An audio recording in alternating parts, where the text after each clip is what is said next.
Afternoon or good morning, Sharks. Today we are going to be presenting the application Bridge. We are Team RRC from Red River College in Winnipeg, Manitoba.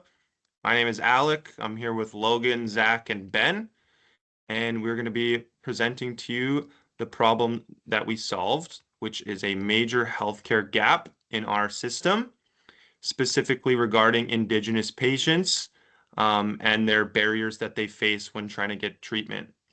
So these barriers include language barriers.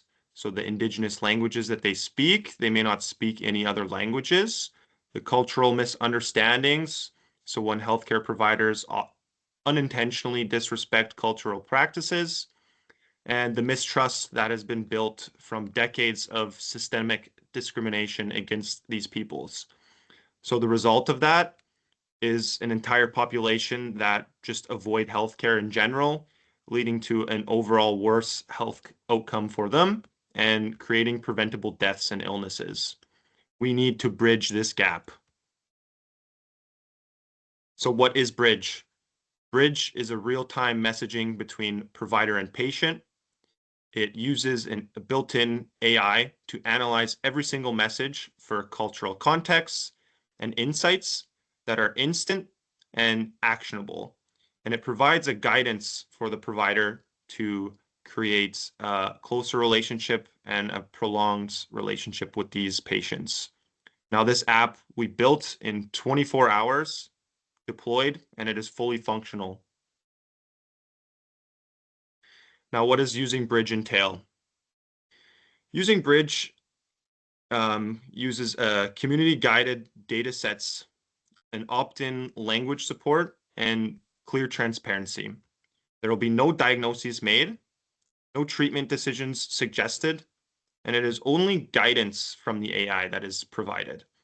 So this provides the provider with just insights towards these patients and stuff that they may not think of or may not think they need to mention.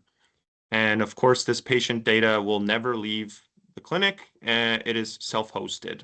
All right, so we're going to do a little demo here of our application here. It is published on Vercel and built from the ground up using TypeScript and Express. So we have our sign-in page here. You'll be able to select patient or healthcare provider and sign in.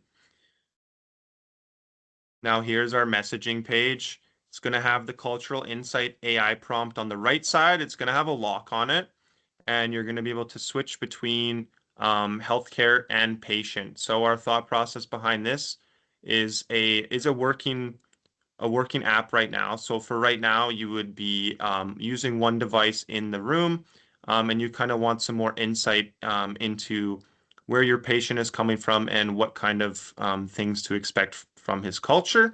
Now, down the road, we would like to implement actual device to device so they wouldn't actually have to be in the room right now.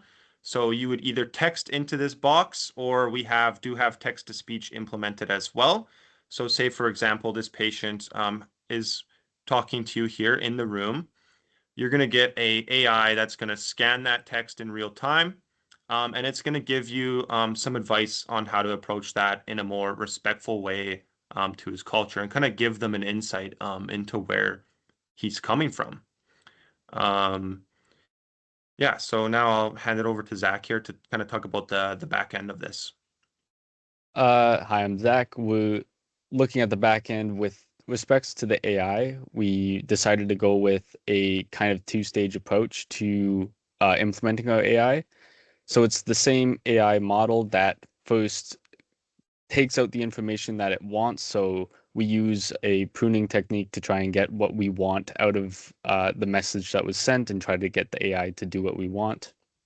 And then from that, we use that response to then go into the same AI, but just as a summarizer to kind of shorten up what comes out. So that's the methods we used for cleaning up our AI response. And for prompts, it works both for patient and healthcare provider. So whether or not you mention something in this text bubble that could have been seen as offensive, it could show you that and tell you that